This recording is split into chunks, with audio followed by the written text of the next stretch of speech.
بسم الله الرحمن الرحيم الحمد لله رب العالمين إن الحمد لله نحمده ونستعينه ونستغفره ونعوذ بالله من شرور أنفسنا ومن سيئات أعمالنا من يهده الله فلا مضل له ومن يضلل فلا هادي له أشهد أن لا إله إلا الله وحده لا شريك له وأشهد أن محمدا عبده ورسوله اللهم صل على محمد وعلى آل محمد كما صليت على إبراهيم وعلى آل إبراهيم إنك حميد مجيد اللهم بارك على محمد وعلى آل محمد كما باركت على إبراهيم وعلى آل إبراهيم إنك حميد مجيد ورضى اللهم عن الخلفاء الراشدين والصحابة أجمعين ومن تبعهم بإحسان إلى يوم الدين ما بعد والسلام عليكم ورحمة الله وبركاته mes frères, mes sœurs, les louanges, les remerciements ne sièrent qu'au vivant qui ne meurt pas, le parfait dans son essence, dans ses noms et attributs et dans tous ses actes, qui oscille d'une part entre sa bonté, sa miséricorde, sa bienveillance vis-à-vis de toutes ses créatures, celui qui a tout créé sans besoin, et sa justice, son équité, basée sur son omniscience et sa justice, son omniscience et sa sagesse. Nous le louons, nous revenons vers lui repentant. Nous demandons protection contre les conséquences de nos péchés et les tendances de l'âme. C'est ce qui nous intéresse, les tendances de l'âme. Inna nafsa la amaratum bisu illa ma rahima rabbi. L'âme, certainement, a dit la femme du Aziz. Allah le dit dans la sourate 12, verset 53, sourate Yusuf. L'âme, certainement, ordonne le mal, hormis celle à qui Allah a fait miséricorde, qu'Allah nous fasse miséricorde. J'atteste donc qu'Allah est le seul digne d'adoration, le seul protecteur, le seul appui, le seul riche, le plus beau, ou le beau. Il est celui qui domine toutes choses, l'omnipotent, l'omniscient. N'arrive que ce qu'il veut dans son royaume, et tout lui appartient. Sa gloire est proclamée par lui-même, cela suffit. Et il a déversé ses bienfaits sur certains des hommes, qu'Allah nous compte parmi ceux-là. Le meilleur d'entre nous étant Mohammed, qu'Allah le bénisse, ainsi que sa famille, ses compagnons et tous ceux qui les auront suivis dans le droit chemin, et ceux qui les ont précédés parmi les prophètes, et nous fassent l'honneur de faire partie de ceux que Allah a agréés. وما يطع الله والرسول فأولئك مع الذين أنعم الله عليهم من النبيين والصديقين والشهداء والصالحين فحسن أولئك رفيقا. Celui qui obéit à Allah et aux messagers, voilà ce que Allah a comblé de ses bienfaits, les prophètes, les martyrs témoins, les véridiques, les martyrs témoins, les gens de bien. Et quelle belle compagnie, qu'Allah nous associe à cela, nous donne l'amour, son amour, l'amour d'Allah, l'amour des gens qu'il aime, c'est-à-dire ceux-là qu'il a agréés, que nous demandons 17 fois par jour. Ihdina sirata al-mustaqim, sirata alladhina an'amta alayhim. Le chemin, guide-nous dans le droit chemin, le chemin de ce que tu as comblé tes bienfaits, ce sont ces 4 catégories. Il n'y a pas de 5e. Qu'Allah nous compte donc parmi l'une de ces catégories et qu'il déverse un surcroît de bénédiction donc sur le meilleur des hommes, Mohammed, sa famille, ses compagnons et tous ceux qui les auront suivis donc dans le droit chemin. Et nous en fasse l'honneur plutôt d'en faire partie. Ensuite donc on vient dans cet épisode, après avoir défini l'âme dans le premier épisode et ensuite défini l'importance, parce qu'on ne peut pas éduquer, on ne sait pas s'éduquer, on ne peut pas purifier quand on ne sait pas les conséquences, quand on ne connaît pas la maladie. Et Allah subhanahu wa ta'ala a donné la maladie et le remède. Il nous a indiqué la maladie, il nous a fait descendre le remède, qui est la science utile, qui doit se traduire par les actes louables, les actes d'adoration. Et nous avons été créés, les djinns avant nous après, pour adorer Allah subhanahu wa ta'ala.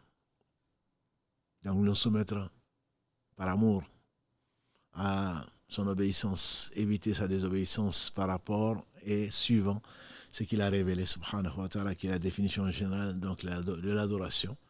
La particulière étant le fait de c'est tous les actes du cœur, de la langue et des membres que Allah aime et agrée. Donc cette adoration pour laquelle nous avons été créés se doit d'être exempte de toute association. C'est la raison pour laquelle les 2 derniers épisodes sur la gravité et ensuite les types et aujourd'hui, Inch'Allah, Allah pardonne toutes les fautes sauf celui qui meurt en pensant qu'il a besoin de quoi que ce soit. Inna Allah la yaghfiru an yushraka bihi wa yaghfiru ma duna dhalika liman yasha. Allah pardonne que tout sauf le fait de penser qu'il a besoin de croire que Allah a besoin de quoi que ce soit. En effet, ce n'est pas le connaître. Ce n'est pas le connaître, celui qui se passe de tout. L'origine de tout bien, à qui tout revient, sans qui rien ne se réalise. Voilà, hawla, wala quwwata illa billah. Un jour viendra, comme Allah le met dans la bouche d'Ibrahim alayhi salam, Yawma la yanfa'u malun wala banun, illa man ata Allah bi qalbin salim. Versets 88 et 89 de la sourate, le poète 26, Shu'ara.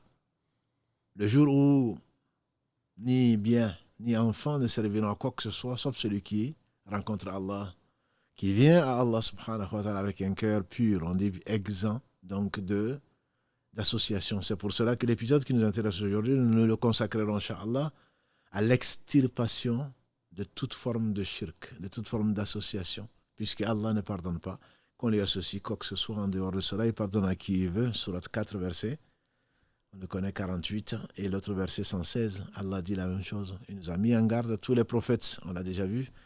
Sourate 21, verset 25, Sourate 16, verset 61, ont été envoyés pour nous indiquer ce pourquoi nous avons été créés, l'adoration, et pour nous éloigner de toute forme d'association. La pire des injustices, n'est-ce pas, lui qui se suffit, qui n'a besoin de rien, qui nous a créés, et si on va ensuite penser ou utiliser autre moyen pour se rapprocher de lui, pensant qu'il a besoin de ces moyens-là, ou pensant qu'il y a des intercesseurs, qui donc peut intercéder auprès de lui sans sa permission. Personne, bien sûr. Donc cette association, comme Allah le dit subhanahu wa ta'ala dans un hadith Qudsi, le prophète sallallahu alayhi wa sallam a dit, Allah dit subhanahu wa ta'ala, je suis celui qui se passe le plus d'associés. Je suis celui qui se passe le plus d'associés. Celui qui m'associe dans une œuvre, je le laisse à celui qu'on m'a associé. Et donc, comme pour dire que l'association, donc, c'est le fait d'associer Allah subhanahu wa ta'ala à quoi que ce soit. Plutôt que de les citer comme nous l'avons fait la semaine dernière, les types d'associations, les formes d'associations, Allah seul en sait le nombre. On sait qu'on a vu, et vous le savez, qu'il y a des formes dans des actes, qu'il y a des formes même dans le cœur en particulier, beaucoup dans la langue, le fait de jurer par autre que Allah, le fait de demander de l'aide, le fait de demander protection, tout ceci, bien sûr, ça trahit, entre guillemets, ce qui est dans le cœur. Et qu'Allah bénisse les prophètes, que Dieu les bénisse, parce qu'ils nous ont indiqué tous les chemins qui mènent vers Allah subhanahu wa ta'ala. Et ils nous ont montré la gravité d'associer Allah subhanahu wa ta'ala. Et c'est ce qui doit, parmi les méthodes que Allah nous indique dans son livre, notamment dans la sourate Luqman 31, quand Luqman dit à son fils, ô mon cher fils, n'associe rien à Allah. L'association est une forme, l'association est une injustice terrible. Là, dhulmun azim. Donc toutes les formes d'association, pourquoi on associe à Allah? Pourquoi on associe à Allah, c'est ce qu'il faut comprendre. Même si les prétextes ne manquent pas. Ils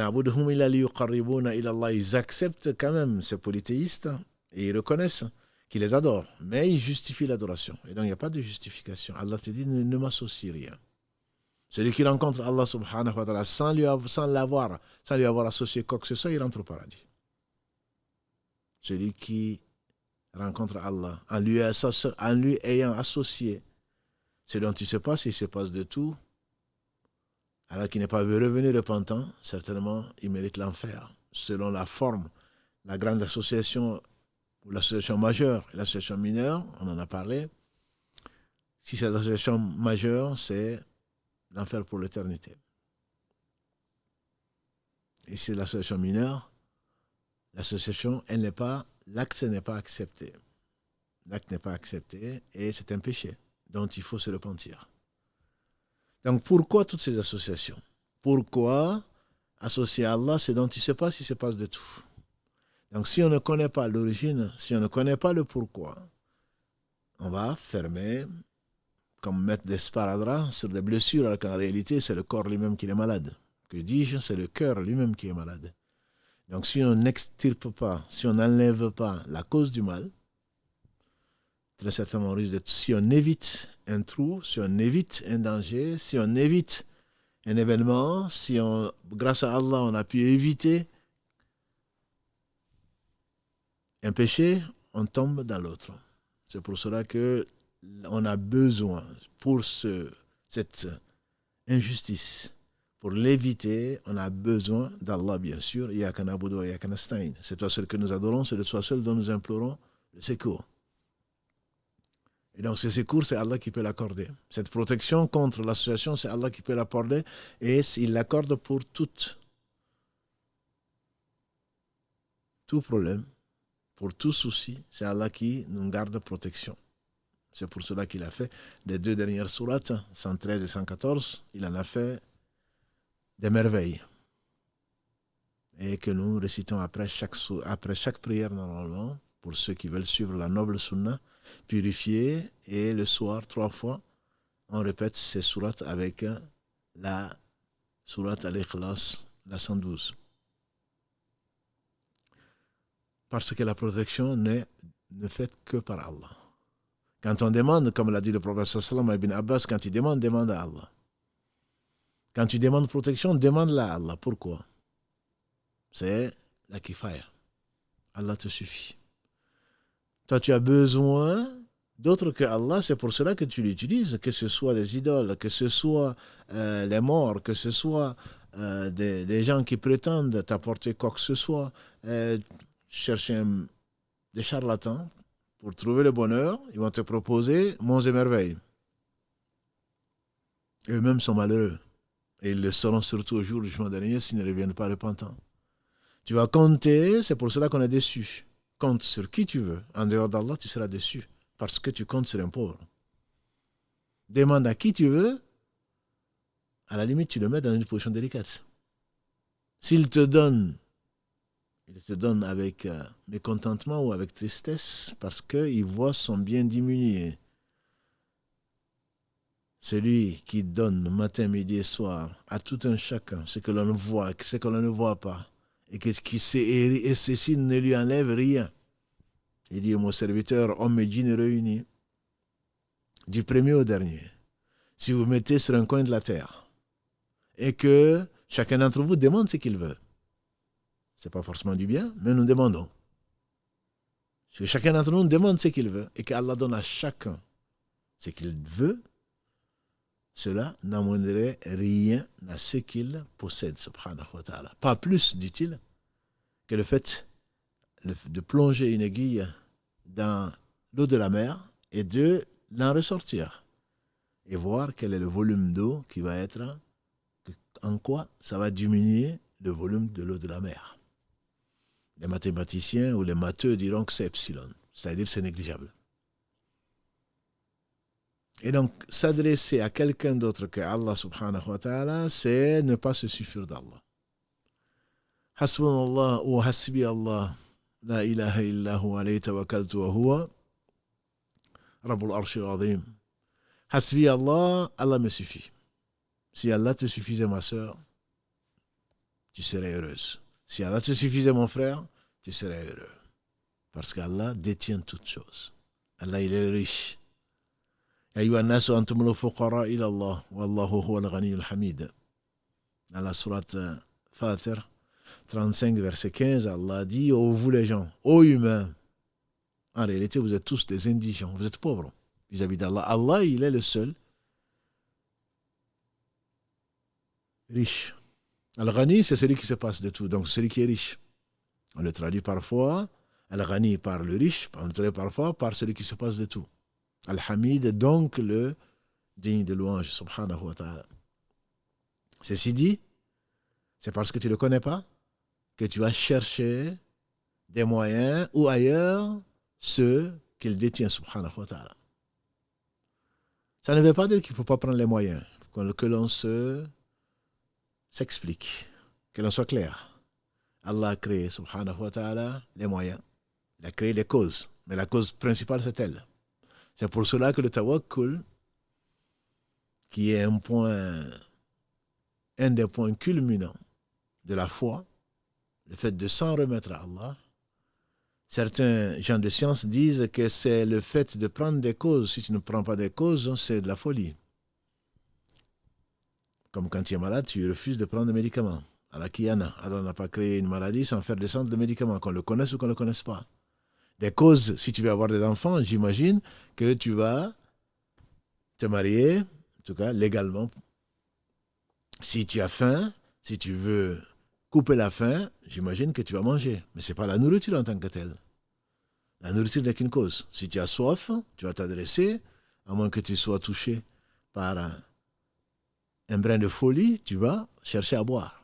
Ce qui est licite, ce qui calme la soif, etc., etc. Allah a créé les causes. Donc les causes, il faut les utiliser. Mais mettre sa confiance aux causes, c'est là où le bas blesse. On ne doit pas on ne doit pas mettre plutôt son espoir à autre qu'Allah. Wa tawakkal, al-hayyu alladhi la yamut. Place ta confiance à celui qui ne meurt pas. Les gens de science donc, disais-je, ils disent que le vrai tawakkul, la vraie confiance en Allah subhanahu wa ta'ala, c'est le fait que quand tu vois la cause arriver, ça ne t'augmente pas en joie. Parce que ce n'est pas la cause. Tu la vois arriver, ah tiens, le bus arrive. Tiens, ceci est arrivé. Tiens, c'est la fin du mois, mon salaire arrive. Tu sais que ce n'est pas ça qui va te nourrir. Ce n'est pas ça que... Combien de gens, on le sait, sont morts avec combien de millions ou combien d'argent à la banque ou ailleurs, ou au kilo d'or. Ce n'est pas ça qui va te faire vivre. Tu crois que tu es riche? Non. D'ailleurs, tu es très pauvre, puisque la richesse, c'est celle du cœur. Le fait que tu comptes sur celle-là, certainement, tu n'auras pas tout ce que tu veux parce que tu as été créé à vide, comme notre père Adam, alayhi salam. Donc, quand tu vois la cause arriver, disent certains savants, que cela ne te rassure pas plus que quand tu la vois partir, que cela ne te désespère pas. Tu arrives, tu viens de rater quelque chose. Tu te dis, aïe, ça y est, c'est fini. Donc, c'est le cœur. N'est-ce pas qu'il y a un morceau de chair qui, dans le corps, s'il est sain, c'est tout le corps qui est sain. S'il est corrompu, c'est tout le corps qui est corrompu. Et il a montré sa poitrine. Il dit, c'est le cœur. Ibn Abbas Kalalagré, l'interprétateur du Coran, au travers de l'invocation de son cousin et prophète Mohammed sallallahu alayhi wa sallam pour lui, pour qu'Allah lui fasse comprendre la religion, on lui fait dire que Hasbi Allahu wa ni'mal wakil a été dit par votre prophète, que Dieu le bénisse, et le nôtre, comme il a été dit par Ibrahim avant. Hasbi Allahu wa ni'mal wakil. Tu te rappelles certainement de l'histoire d'Ibrahim, celui qu'Allah a rapproché. Il n'a rapproché personne d'autre plus que lui, si ce n'est Mohammed. Qu'Allah le bénisse ainsi que les croyants avant lui et après lui. Quand il a fait son devoir d'appeler à Allah avec sagesse, avec bienveillance, quand il a appelé son père par la meilleure des appellations, Ya Abati, ô mon cher père, quand il a appelé son peuple, quand il a démontré par A plus B que ce qu'ils adoraient étaient des divinités, pourquoi ils adorent cela? C'est parce qu'ils ne se sont pas suffis d'Allah. Quand tu appelles, appelle à Allah. Quand tu demandes, demande à Allah, disait le prophète sallallahu alayhi wa sallam, à un jeune homme, donc un jeune adolescent. Et ça doit rentrer dans notre éducation. Si ça doit rentrer, c'est ce que l'on doit enseigner à nos enfants, que dire alors de nous-mêmes? Tu vas enseigner une chose pour laquelle tu n'es pas un exemple. Que l'on voit, quel que soit ce qui arrive, que tu restes calme, parce que tu as confiance en Allah. Allah dit subhanahu wa ta'ala dans la sourate 65, وَمَنْ يَتَقِ اللَّهَ يَجْعَلْ لَهُ مَخْرَجًا وَيَرْزُقْهُ مِنْ حَيْثُ لَا يَحْتَسِبُ وَمَنْ يَتَوَكَّلْ عَلَى اللَّهِ فَهُوَ حَسْبُهُ. Celui qui craint Allah, il lui octroie, il lui donne, il lui procure de là où il n'attend pas. Il lui ouvre une issue de là où il n'attend pas. Et celui qui met sa confiance en Allah, Allah lui suffit. وَمَنْ يَتَوَكَّلْ عَلَى اللَّهِ, celui qui se repose sur Allah, celui qui s'appuie sur Allah, Allah lui suffit. Et donc quand tu vois le moyen partir, on s'affole. Ça y est, je suis perdu. Ce n'est pas le cas des gens qui n'ont pas associé Allah subhanahu wa ta'ala. Ils savent que la cause n'est que parce qu'Allah le veut. La hawla wa la quwwata illa billah, encore une fois. C'est peut-être pour ça que quand le prophète Mohammed sallallahu alayhi wa sallam a rencontré son aïeul Ibrahim au 7e ciel, adossé à Beit el-Ma'mour, à la maison peuplée dans laquelle rentrent 70 000 anges par jour et ne reviennent pas jusqu'au jour du jugement dernier, quand Allah l'a invité au-dessus de 7 cieux et qu'au 7e il a rencontré Ibrahim alayhi salam, il lui a dit passe mon salam à ta communauté. Et il dit leur que le paradis est beau, c'est un jardin dont les graines, dont les fruits des arbres, plutôt les graines qui donnent les arbres, c'est la hawla wa la quwwata illa billah. Il y a de force et de puissance que par Allah. Quand il a fait ce qu'il a à faire, parce que c'est son devoir, il a été choisi par Allah et pour cela, il a essayé assisté par Allah subhanahu wa ta'ala, et celui qui est assisté par Allah, très certainement, celui qui a la compagnie d'Allah, ne peut pas être vaincu, ni moralement, ni physiquement. Et quand ils ont décidé, après avoir vu la preuve par orgueil, quand ils ont décidé de le jeter dans le feu pour le punir parce qu'il a cassé leurs idoles, Ibn Abbas, qu'Allah l'a gré ainsi que son père, on dit que le feu était tellement brûlant, d'après les anciens livres, qu'on l'a catapulté. C'est avec une catapulte qu'on l'a jeté tellement on ne pouvait même pas le jeter dans le feu. Tellement c'était un brasier. Et l'enfer est très certainement plus chaud. 70 fois plus chaud que notre feu d'ici-bas. Et les compagnons, qu'Allah les bénisse, s'étonnent. Et ils disent, Ya Rasulallah, mais le feu d'ici déjà suffirait pour celui qui a quelque chose dans le cœur et qui est sûr de la rencontre de son Seigneur, subhanahu wa ta'ala, qui est sûr de l'au-delà, qui est sûr qu'il va comparaître. وَلِمَنْ خَافَ مَقَامَ رَبِّهِ وَنَهَى نَفْسَ عَنِ الْهَوَى فَإِنَّ الْجَنَّةَ هِيَ الْمَأْوَى. Celui qui craint son Seigneur, la rencontre de son Seigneur, et freine son âme de ses passions, c'est le paradis qui sera son refuge. أَمَّا مَنْ تَقَى وَآثَرَ الْحَيَاةَ الدُّنْيَا فَإِنَّ الْجَحِيمَ هِيَ الْمَأْوَى. Celui qui a dépassé ce qu'Allah a fixé. Et Allah a ordonné le juste milieu par sagesse et non par pauvreté. Et il a préféré la vie de ce bas monde. Son refuge sera l'enfer, qu'Allah nous en préserve. Les compagnons disent, oui, mais le feu ici, il suffirait. Il suffirait comme dissuasion. Qui d'entre nous oserait, à moins d'être fou, se jeter dans le feu ou se faire brûler dans le feu. Il a dit, je sais que le feu est suffisant. 2500 degrés Celsius, voire plus. Mais le feu de l'enfer, votre feu, dit-il, c'est le 1/70e. C'est-à-dire que il est 69 fois plus chaud que le feu d'ici-bas. Et donc Ibrahim alayhi salam, quand il a été jeté, dit Ibn Abbas radiallahu anhuma, quand il a été jeté dans le feu, on dit que la dernière parole qu'il a prononcée, c'est Hasbi Allahu wa ni'mal wakil. Allah me suffit. Et quel bon garant. Hasbi Allahu wa ni'mal wakil. Allah me suffit et quel bon garant. Il dit votre prophète également, alayhi salatu wassalam, quand les gens, Allah le dit dans la sourate Al-Imran 3, verset 173, Alladhina qalahumullah. Allah, à qui les gens ont dit,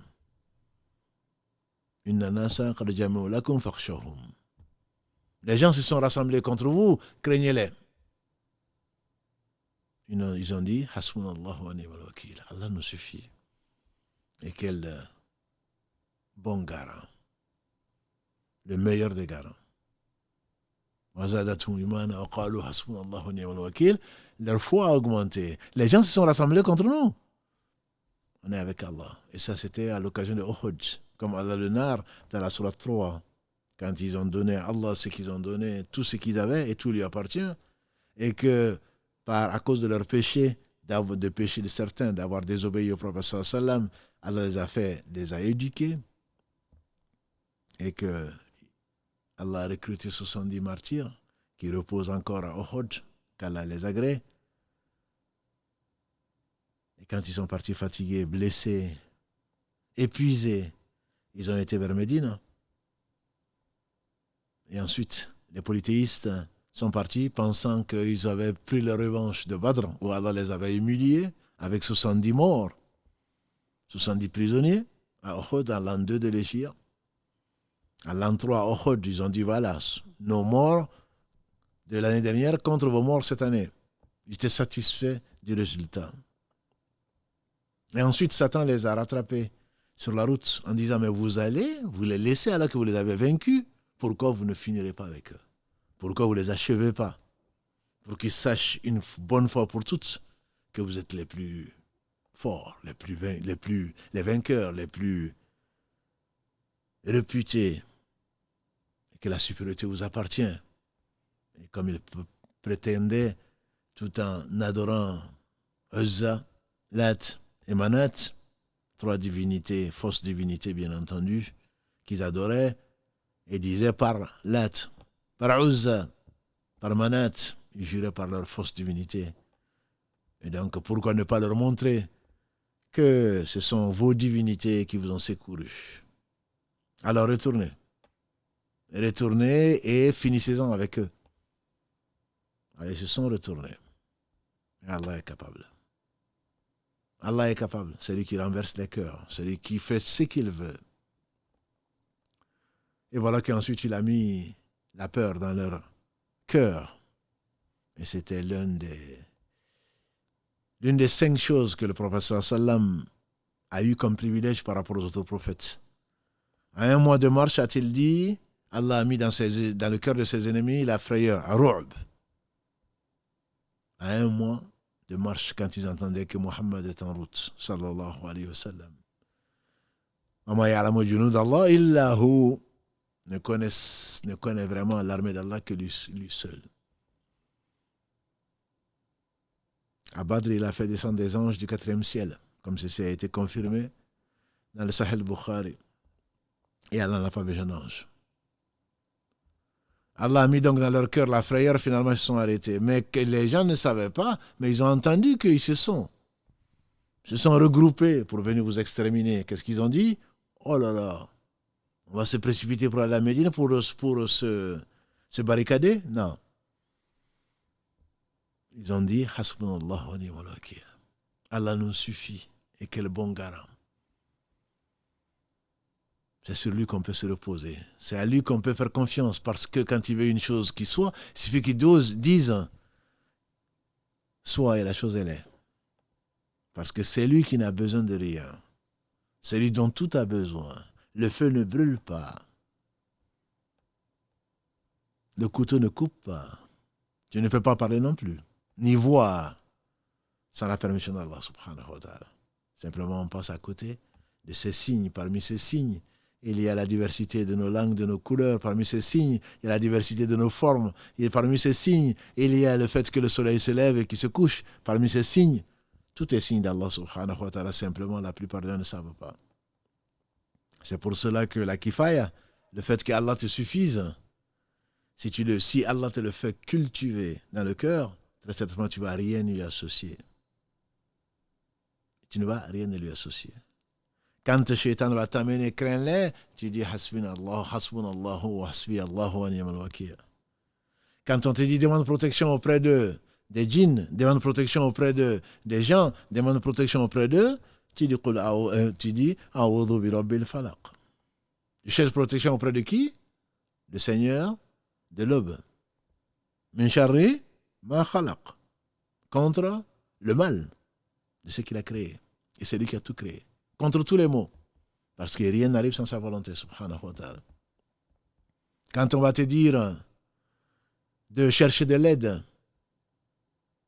tu vas dire Iyaka na'budu wa iyaka nasta'in. Je cherche quoi? De l'aide auprès de qui? Auprès d'Allah subhanahu wa ta'ala. C'est Allah qui aide. Et sans lui, aucune aide. On va chercher de l'aide auprès d'eux. On a vu ça la semaine dernière. Ils ont été voir le prophète sallam en disant cherchons de l'aide auprès du prophète contre cet hypocrite. Il a dit on ne cherche de l'aide qu'auprès d'Allah subhanahu wa ta'ala et pas auprès d'une créature. Nous on est content quand on dit mais je suis venu chercher de l'aide. Tu dis oui, tu as bien fait. Donc ça veut dire que je suis fort. Hein? Non. C'est parce que tu es ignorant. L'aide appartient tout entier à Allah.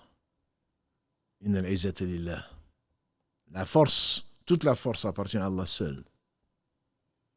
S'il laisse la manifestation d'injustice, s'il laisse la manifestation de la force par certains, il faut savoir que ceci n'a rien à voir en réalité avec leur puissance.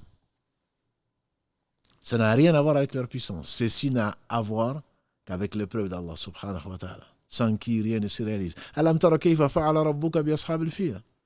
N'as-tu pas vu ce que ton Seigneur a fait des gens de l'éléphant, Abraha et les autres?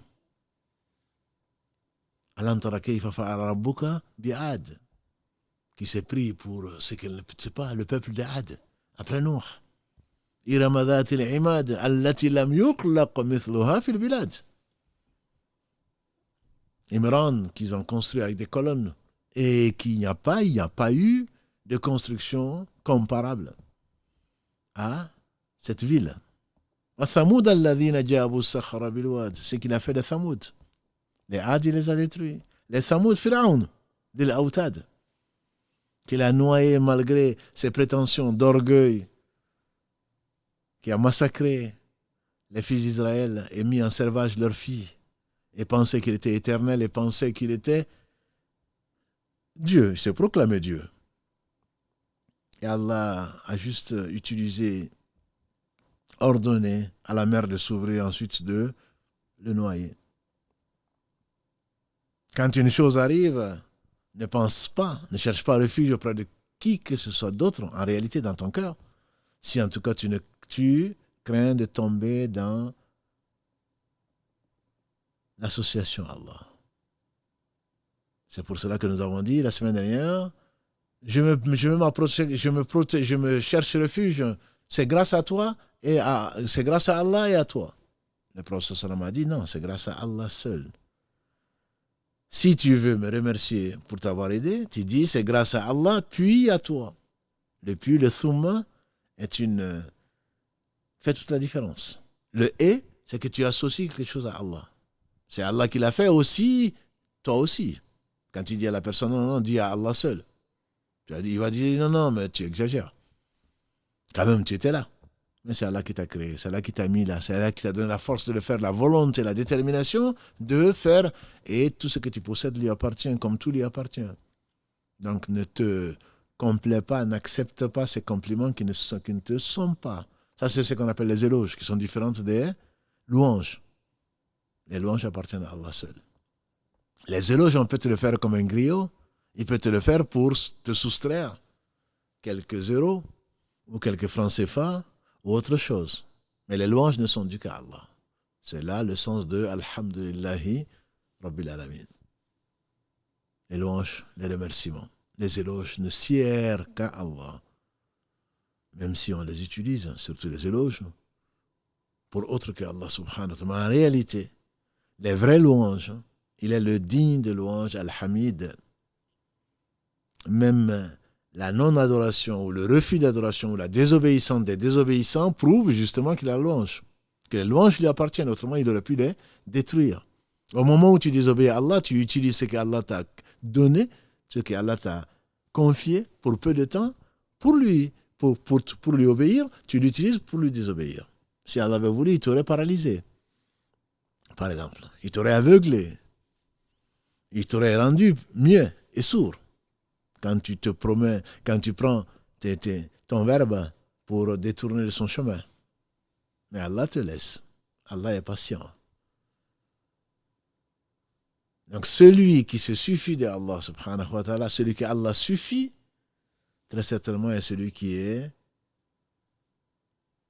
doté de raison, celui qui est doté de foi, et c'est ce qui enlève toute velléité, toute tendance à suivre ses passions et à céder à Allah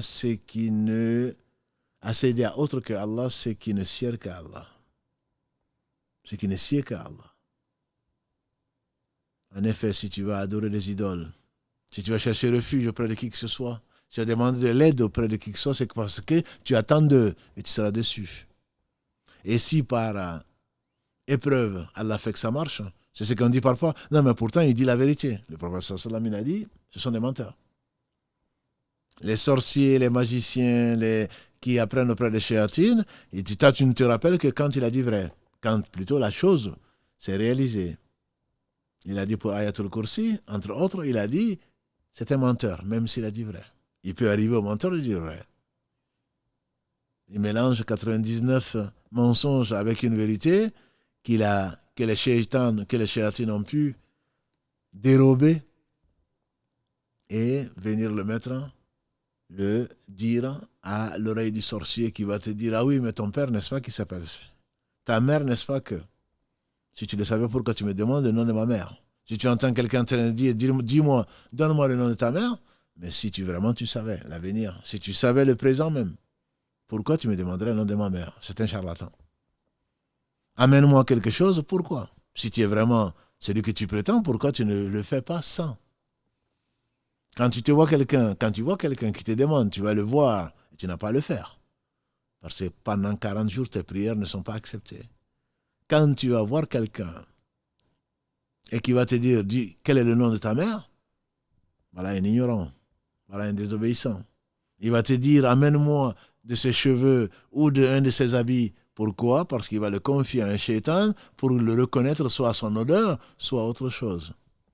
S'il en est vraiment capable, pourquoi tu demandes ça? Et si Allah nous a interdit de consulter les devins, les charlatans, etc., c'est bien parce que c'est une façon éhontée d'accorder à ces choses, à ces créatures, ce qui ne leur appartient pas. Elles vont mourir. Elles ont besoin d'Allah comme tout a besoin d'Allah. Donc le vrai croyant, c'est celui qui se suffit d'Allah subhanahu wa ta'ala comme Seigneur. C'est pour cela que quand on entend l'appel à la prière, ce que nous disons, ce que nous devons dire, ce que le prophète sallam nous a enseigné, il nous a enseigné tout bien de la part de son Seigneur et de nôtre. Quand on entend l'appel à la prière, qu'est-ce qu'on dit? Raditu billahi rabba. Je suis satisfait d'Allah comme Seigneur. Je suis satisfait, c'est-à-dire que je m'arrête. Rida, en arabe, c'est le fait de ne se suffire d'une chose. Mais si d'Allah, bien sûr, je suis satisfait d'Allah. Il m'a donné ce que j'attendais et bien plus. Rabbi l'Islam dit, je ne vais pas chercher à côté de l'Islam autre chose. Rabbi Muhammad sallallahu alayhi wa sallam, nabiyyan wa rasoulah, et la voix que Muhammad sallallahu alayhi wa sallam a laissée grâce à Allah sur l'ordre d'Allah et par Allah me suffit.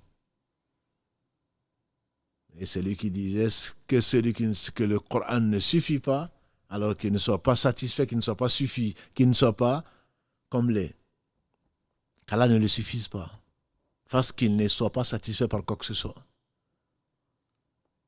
Et donc c'est la raison également pour laquelle Allah facilite dans la tombe, quand Nakir et Munkar, alayhim assalam, viennent interroger la personne. Qui est ton Seigneur? Il répondra, parce qu'Allah suffit dans ce bas monde.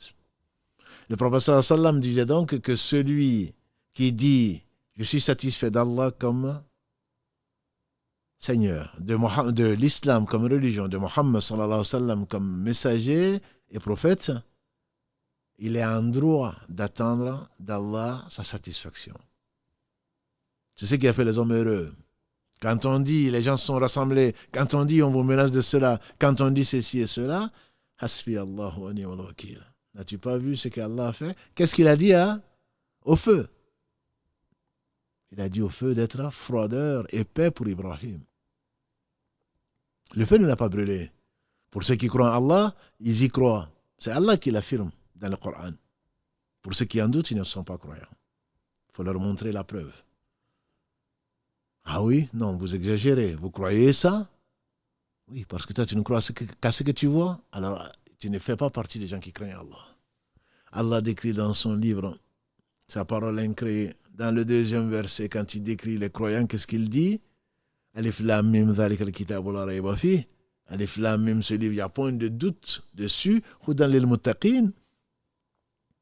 Guide pour les craignants Allah. Il les décrit par quoi? La première chose, alladhina yu'minuna bil ghayb.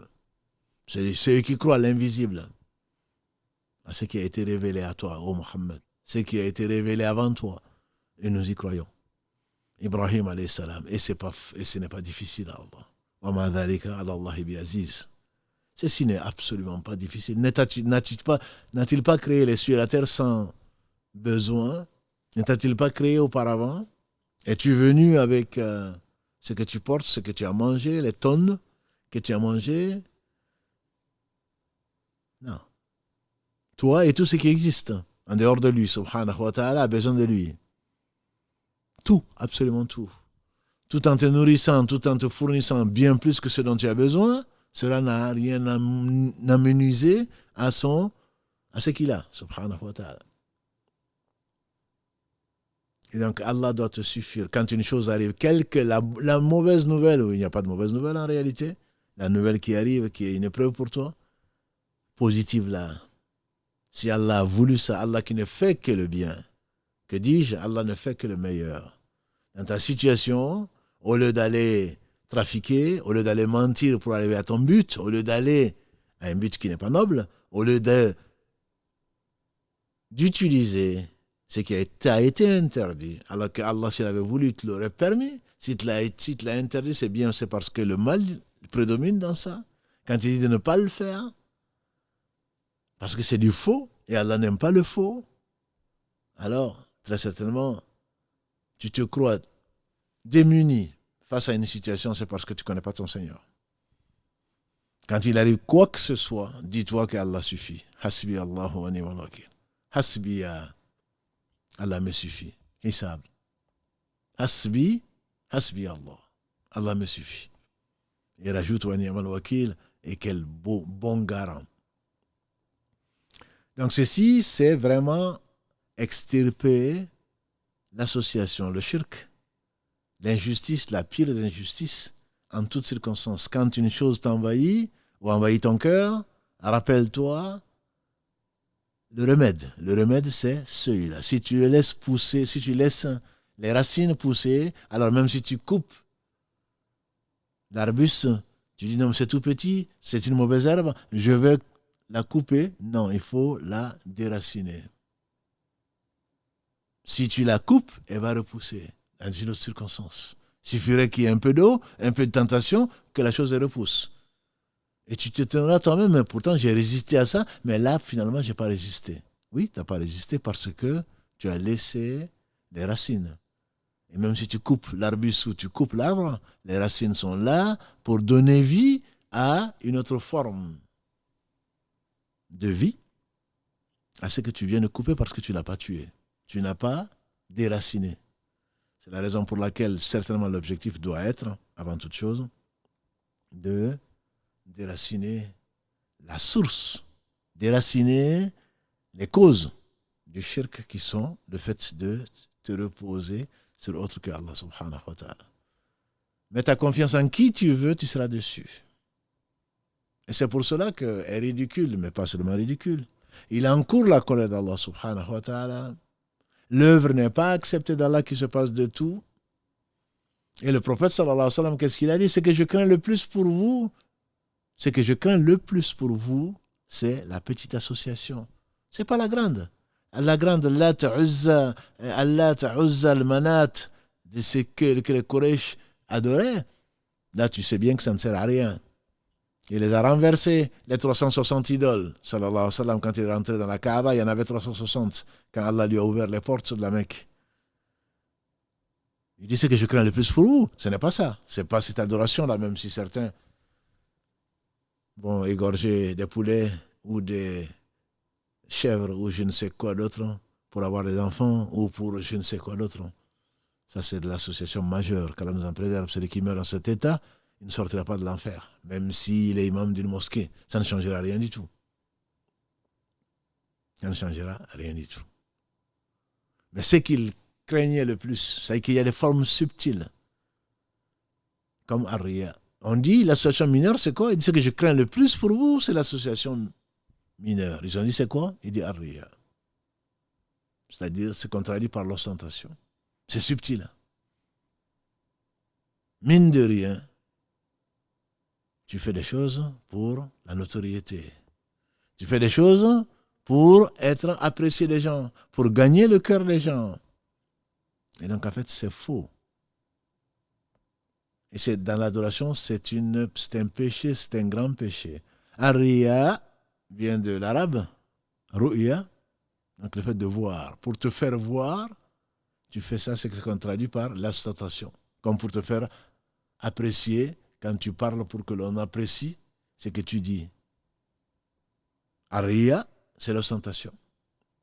C'est ce que le craignait le prophète sallallahu alayhi wa sallam le plus. Que dire alors du shirk qui est majeur. Et tout ceci à Ria, pourquoi?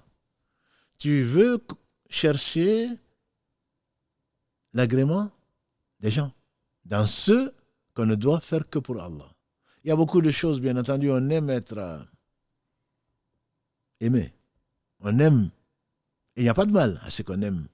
Sinon que on doit aimer que pour Allah et on doit être aimé que pour Allah. Mais il n'y a pas de mal à cela. L'homme qui est venu d'après Saad, As-Saadi, trouver le prophète sallam en disant enseigne-moi une chose pour que Allah m'aime et que les gens m'aiment. Il n'a pas dit non, que Allah seul t'aime. C'est pas ce qu'il a dit.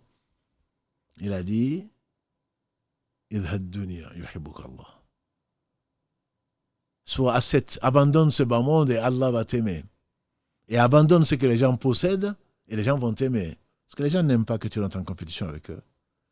Tu n'as pas vu les gens qu'ils aiment? Les gens qui sont retirés de cette vie, qui ne rentrent pas en compétition avec eux pour les biens matériels, pour les enfants, pour les femmes, pour la notoriété. Ceux-là, ils les aiment parce qu'ils les laissent tranquilles. On a demandé à quelqu'un, à Basra, qui est le plus aimé des gens? On dit c'est Hassan al-Basri. Al-Hassan al-Basri. C'est Al-Hassan de Basri. Parce que les gens ont besoin de ce qu'il a comme science. Et lui n'a pas besoin d'eux parce qu'il ne leur demande rien. Les gens, ils vont t'aimer pour cela. Quand Ibn Mas'ud Kalalagré, dans le hadith rapporté par l'imam Muslim, quand un homme est venu trouver le prophète sallam, il a dit, le prophète sallam plutôt a dit, en substance, il a dit, celui qui attend soit peu d'orgueil ne rentrera pas au paradis. Et un homme qui était dans l'assemblée, il dit, ya Rasulallah, sallam, l'homme aime bien porter de beaux habits. Il aime bien porter de belles chaussures. Le prophète m'a dit, non, il ne faut pas aimer ça. C'est pas ce qu'il a dit. Il a dit, l'orgueil, ce n'est pas ça. L'orgueil, c'est de refuser la vérité et de se gausser devant les gens. Donc, être aimé, c'est naturel, je dirais. Et faire des choses pour être aimé, tant que ce n'est pas interdit, ce n'est pas un péché. Là où ça devient interdit, c'est te faire apprécier ou gagner le cœur des gens par la fausseté. Ce qui doit être fait pour Allah, tu le fais pour les autres ou tu le fais pour Allah et les autres. Il y a différents degrés, différentes formes également. Le temps presse. Différentes formes, ça peut être l'apparence. Tu vas te laisser, tu vas avoir un teint pâle où tu as gardé une voix rauque, où tu vas faire semblant d'être fatigué, tu l'es peut-être, pour qu'on sache que tu as passé la nuit à prier. Tu le fais exprès, pour que tu aies une bonne réputation. Le prestige. Mais là où la chose devient insensée, où tu parles du hadith, du verset, pour qu'on dise, mais celui-là, qu'est-ce qu'il connaît? Ou des actes, tu peux aller faire le pèlerinage, faire autre chose. Et pour que les gens disent, Allah seul sait, ne sait-il pas qu'Allah voit? Donc c'est à partir de la connaissance d'Allah que tu peux, grâce à Allah, abandonner ces choses-là parce que Allah te voit, ça te suffit. Allah ne t'a pas suffi. C'est bien pour ça que tu as fait ce que tu as fait pour les gens. Abu Huraira rapporte dans ce hadith rapporté par l'imam Muslim les 3 premiers combustibles de l'enfer. On a déjà parlé de ça et ça fait peur. Les versions sont diverses, mais entre autres, un homme qui a appris le Coran par cœur, Allah va l'appeler au jour du jugement dernier devant tout le monde. Bien qu'il sache, il va lui rappeler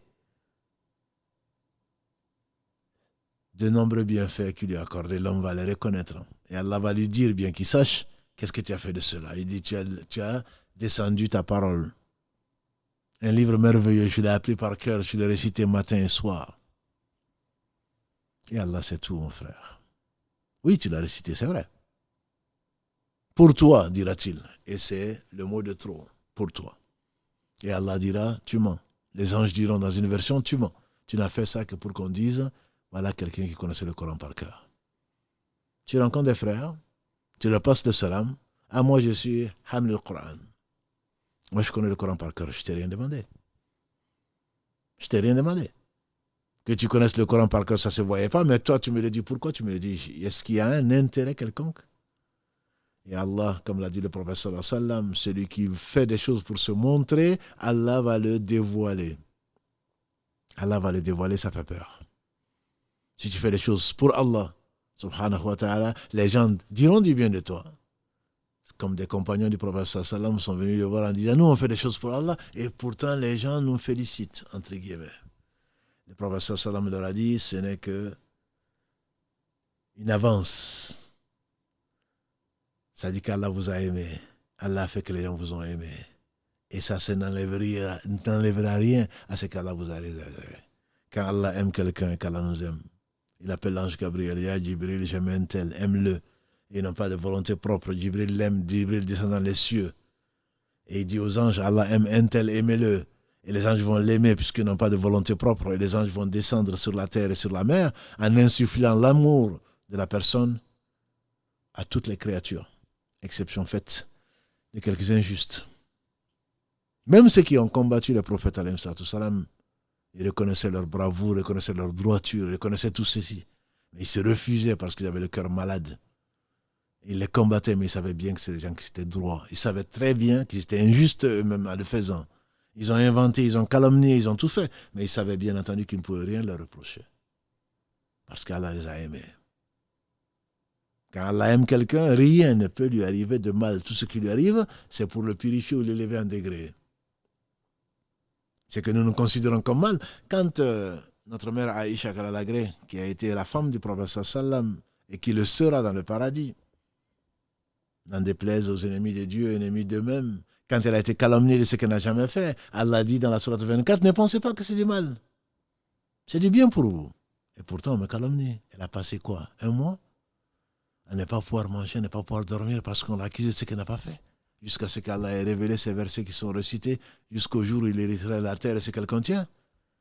Ce n'est pas parce qu'Allah ne l'aime pas. Allah dit, ne pensez pas que c'est du mal, c'est du bien pour vous. Il y a des choses qu'on n'aime pas, mais Allah extirpe, justement. Parce qu'on aime bien des éloges. On n'aime pas des reproches. Et pourtant, les meilleurs raisons ont eu combien de reproches? Mais c'était dans la calomnie. On a traité le prophète sallam, mais il n'était pas le premier. On a traité de ce que vous savez. On a traité de magicien. On a traité de menteur. On a traité de tous les noms. Il n'était pas le seul, ni le premier. Et Allah dit, ce n'est pas toi contre les menteurs, en fait, c'est les signes d'Allah ou les versets d'Allah qui veulent traiter de menteurs. Il savait qu'il n'avait jamais menti. Il le savait. Abu Sufyan, qu'Allah l'agrée avant qu'il soit musulman, quand il est passé chez Héraclius, quand Héraclius lui a posé un certain nombre de questions intelligentes, il lui a demandé, est-ce qu'il a déjà menti? Abu Sufyan a répondu non. Et ensuite, à la fin de ces questions-réponses, il lui a dit, n'est-ce pas que je t'ai demandé, est-ce qu'il a déjà menti? Tu m'as dit non. Je me suis dit, celui qui ne ment pas sur Allah, celui qui ne ment pas plutôt aux gens, ne va pas mentir sur Allah. Celui qui ne ment pas aux gens ne peut pas mentir sur Allah. Donc il savait bien ce qu'il disait était vrai, qu'il n'a jamais menti aux hommes. Comment il va mentir à Allah? Comment il va mentir sur Allah? Celui qui le craignait le plus, celui qui le connaissait le plus, celui qui l'aimait certainement le plus. Donc cet homme qui va dire, j'ai appris le Coran pour toi, oh Allah, Allah dira tu mens, les gens diront tu mens, tu n'as fait ça qu'afin qu'on dise que tu connais le Coran, ceci a été dit dans ce bas monde. Aujourd'hui, tu n'auras chez moi que le feu, on va le traîner sur la face, on va le jeter dans l'enfer. Et un autre qui est mort dans le combat pour Allah. Allah va lui rappeler ses bienfaits, il va les reconnaître. Allah va dire, qu'est-ce que tu as fait de ce que je t'ai donné? Il va dire, j'ai combattu pour que ta parole soit la plus élevée. Allah dira, tu mens. Les anges diront, tu mens. Tu n'as fait ça que pour qu'on dise, voilà quelqu'un qui est courageux. Et ça a été dit dans le bas monde. Aujourd'hui, chez moi, tu n'auras que le feu, on va le traîner sur la face, on va le jeter dans l'enfer. Et celui qu'Allah a favorisé, parce que nous aimons les biens matériels, et qui a dépensé pour avoir le nom d'une avenue peut-être, hein. Que son nom soit l'avenue un tel, ou qu'on dit c'est lui qui a construit la mosquée, c'est lui qui a construit cet hôpital-là. S'il l'a fait pour cela et Allah le sait, avant de l'avoir créé, Allah va l'appeler, il va lui dire, il va lui rappeler ses bienfaits. N'est-ce pas que je t'ai donné ceci, n'est-ce pas que je t'ai donné cela? Il va le reconnaître. Et qu'est-ce que tu as fait de ça? Bien qu'il sache, subhanahu wa ta'ala, il va dire j'ai fait ça. Ces actions d'apparence bonne, je les ai faites pour toi. Allah va dire tu mens, les gens diront tu mens. Tu n'as fait ça que pour que on dise que tu es généreux. Ça a été dit dans le bas monde. Aujourd'hui, chez moi, tu n'auras que le feu. On va le traîner sur la face et on va le jeter en enfer. Ça, c'est les 3 premiers combustibles de l'enfer. Qu'Allah nous fasse rentrer au paradis sans nous demander des comptes. Devant les khalaïq, devant toutes les créatures, si les 3 premiers combustibles de l'enfer sont ces 3-là, certainement, on abandonnera ce jour. La femme abandonnera le nouveau-né. La femme enceinte va certainement, comme Allah le décrit dans le premier verset de la sourate 22,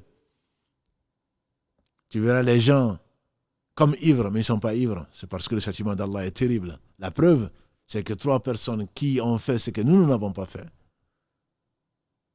mais ils ne l'ont pas fait pour Allah, très certainement ils iront en enfer. Les 3 premiers combustibles de l'enfer qu'Allah nous en préserve. Et ce n'est pas le péché le plus grave. Le plus grave, c'est l'association majeure à Allah. C'est une association mineure, mais Allah n'accepte pas tout ce qui est fait pour lui et pour autrui.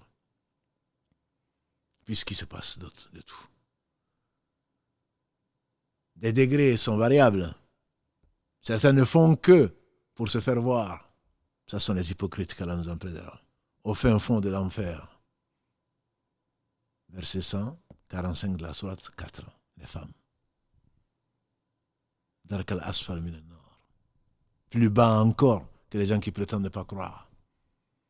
Ils ne font que pour les gens, pas pour Allah, alors que quand on le voit prier, on le voit jeûner, on le voit aller au pèlerinage, on le voit faire ceci et cela, on pense bien entendu, et on doit le penser d'ailleurs, qu'il a fait pour Allah. Mais Allah sait qu'il ne l'a pas fait pour lui. C'est l'une des 3 conditions pour qu'Allah accepte une œuvre. C'est la sincérité. « Wa ma umiru illa liya'budullah mukhlisina lahu dinahu hunafa » On leur a ordonné pourtant que d'adorer Allah de façon sincère. Surat 98, verset 5. Allah lillahi din al-khalis. N'est-ce pas que la religion pure appartient à Allah? Allah n'accepte pas qu'on fasse une chose. Et si vous dites, ce n'est pas le pire des péchés. C'est une forme d'association à Allah parce que tu n'es pas suffi d'Allah. Et c'est là, le temps passe vite, que la personne, on sait qu'elle n'est pas censée. Qu'Allah nous réforme. Qu'Allah nous éduque. Le prestige que tu cherches auprès des gens, qu'est-ce que ça va t'apporter? Tu le fais pour Allah et quelqu'un d'autre. C'est un degré qui est moindre. Ce qu'il a fait pour quelqu'un d'autre, Allah ne l'accepte pas de toute façon. Tu as fait pour Allah, un peu pour quelqu'un d'autre. Je parle d'œuvre d'adoration, je ne parle pas de celui qui s'habille bien pour qu'on dise qu'il est beau ou elle est belle. Je ne dis pas celui qui, quand on sort de chez soi, Allah est beau, a dit le prophète sallam dans ce hadith d'Ibn Mas'ud, il aime la beauté. C'est pas ça l'orgueil. Que tu te soignes les cheveux, que tu te soignes les habits, que tu te soignes, que tu portes de belles chaussures sans tomber dans l'excès, de beaux vêtements sans tomber dans l'excès, c'est naturel. C'est naturel. Sauf les faux semblants, ceux qui ont de quoi. Et le prophète sallam a vu quelqu'un et dit, est-ce que tu n'as que ça en gros? Il a dit non, je suis favorisé. Il dit alors Allah aime voir les traces de ses bienfaits sur son serviteur. Ça fait également partie de l'ostentation. Le contraire, faire croire aux gens que tu es pieux et que c'est pour cela que tu ne t'habilles pas bien. C'est pas ça. Ce n'est pas ça d'abandonner ce bas monde. C'est utiliser ce bas monde, l'avoir dans les mains et pas dans le cœur. Tu fais semblant avec tes traces de prosternation, tu fais semblant avec quelques versets, tu fais semblant avec une voix mélodieuse pour réciter le Coran, tu fais semblant d'être pieux alors qu'en réalité tu es loin d'être pieux. pour que les gens, pour le prestige, qu'on dise, ah, mais celui-là. Aïcha, notre mère, quand elle a agréé, un jour, elle a vu quelqu'un en train de passer, marcher avec doucement sur la terre. Elle dit, c'est qui celui-là? On dit, c'est un pieux. Elle dit qu'Allah fasse miséricorde à Omar ibn Khattab. Qu'Allah fasse miséricorde à Omar ibn Khattab. Il est au paradis. Qu'Allah l'agrée. Il est au paradis. Il dit, quand il parlait fort. Et quand il frappait, ça faisait mal. Donc il ne s'agit pas des apparences. Nous, on veut plaire, on veut acheter le cœur des gens. Jamais tu n'as pu gagner le cœur de tout le monde. C'est impossible. Si tu veux gagner le cœur de certains, nécessairement tu vas avoir contre toi d'autres personnes. Forcément, c'est une loi d'Allah. C'est une sunna d'Allah. Je disais donc, qu'est-ce que tu gagnes en vendant ta religion, en faisant tant d'efforts pour les gens? Tu gagnes un peu plus de subsistance? Tu gagnes un peu plus d'existence? Non. Donc tu n'es vraiment pas intelligent. Tu n'es pas intelligent que de vendre ton au-delà pour le bas monde, pour que les gens t'aiment.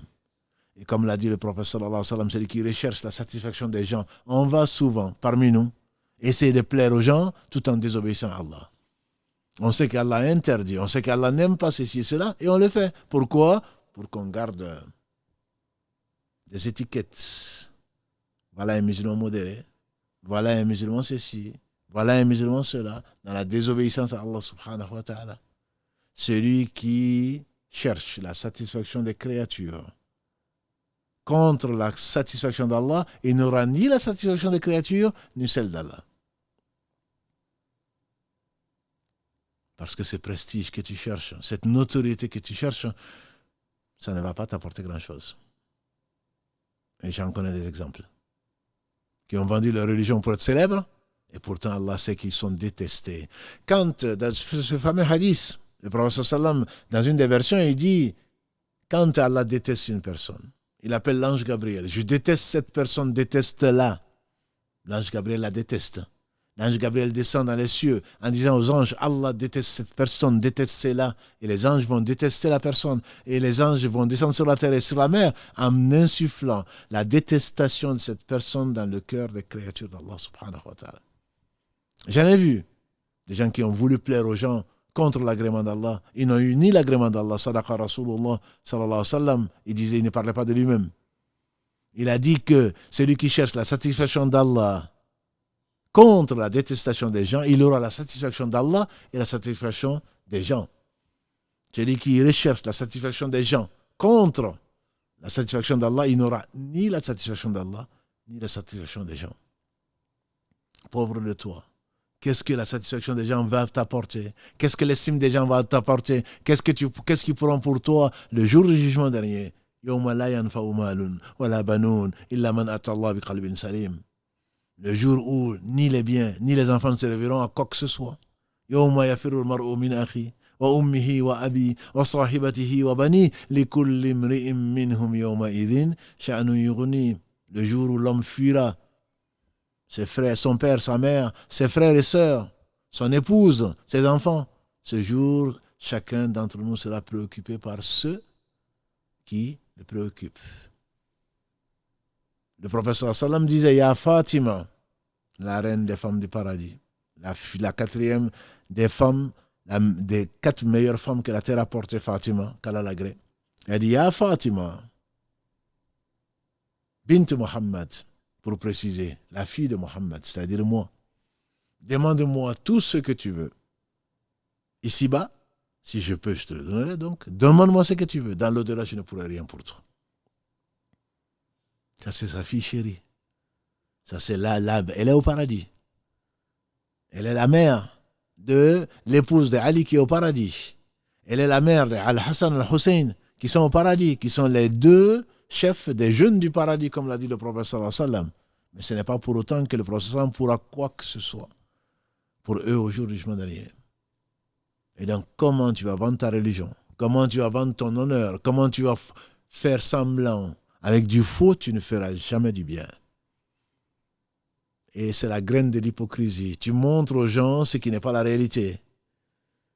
Et tu veux plaire aux gens dans ce que on fait pour Allah. Je ne parle pas de ça te rabaisse d'un point de vue estime quand tu le fais en dehors pour des choses qui ne valent pas le coup. Mais là non plus, ça ne vaut pas le coup. On parle de ria, on parle de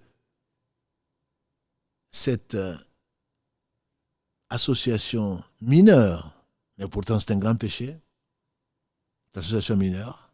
On en parle dans ce que l'on fait pour plaire à Allah, que les gens pensent que c'est pour Allah, alors qu'en réalité, ça n'est pas. Et Allah, c'est toute chose.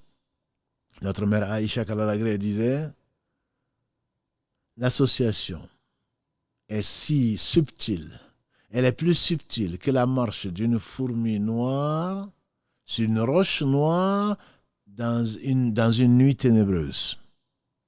C'est pour ça qu'il faut faire attention, il faut surveiller son cœur. Quand tu sais qu'Allah te suffit, Satan ne rentrera pas au moins par ce péché-là. Ah, il me faut mentir, il me faut faire une fausse déclaration, il me faut ceci pour avoir une maison, pour avoir ceci, pour avoir cela. Tu fais du faux, Allah n'accepte pas le faux. Pourquoi ces faux ongles? Pourquoi ces faux cheveux? Pourquoi? Pour paraître. Alors qu'Allah les a interdits, son messager l'a interdit. Le faux n'a jamais apporté du bien. Jamais. Allah est vrai, Allah dit la vérité, Allah a envoyé la vérité, Allah n'accepte pas le faux. C'est pour cela que ce qui va nous sauver, Inch'Allah, c'est cette sincérité d'exposer. Cela ne veut pas dire qu'il faut montrer ses péchés. Cela ne veut pas dire qu'il faut tout dire. Non. Cela, celui dont Allah a dissimulé les péchés dans ce bas monde, a dit le prophète sallallahu alayhi wa sallam, rapporté par l'imam Muslim. Celui qu'Allah a dissimulé les péchés ici-bas, il va le dissimuler au jour du jugement dernier. Il ne s'agit pas d'aller raconter tes péchés. Non, je ne suis pas parfait, je le sais. Je fais ceci, je fais... Non. Allah seul est parfait. Mais néanmoins, quand tu fais des choses qui sont censées être des choses faites pour Allah, n'associe à Allah personne. Qu'Allah nous préserve des conséquences de nos péchés. Parce qu'Allah ne l'accepte pas. C'est un grand péché dont il faut se repentir. Allah n'accepte pas l'œuvre. L'œuvre, celui qui fait une chose pour Allah et lui associe quoi que ce soit, Allah le laisse à ses associés. C'est-à-dire Allah n'accepte pas une œuvre dans laquelle nous avons visé autre que lui, subhanahu wa ta'ala. Je parle bien d'œuvre d'adoration. Je parle d'œuvre d'adoration. Je ne parle pas de maquillage. Je ne parle pas de ceci, je ne parle pas de cela. Je parle d'œuvre d'adoration. Qu'Allah subhanahu wa ta'ala nous rende sincères, et cette sincérité est indispensable. Lui qui se passe de tout, n'accepte que c'est Allah lillahi dinul khalis. Tu ne gagnes rien, ma sœur. Tu ne gagnes rien, mon frère.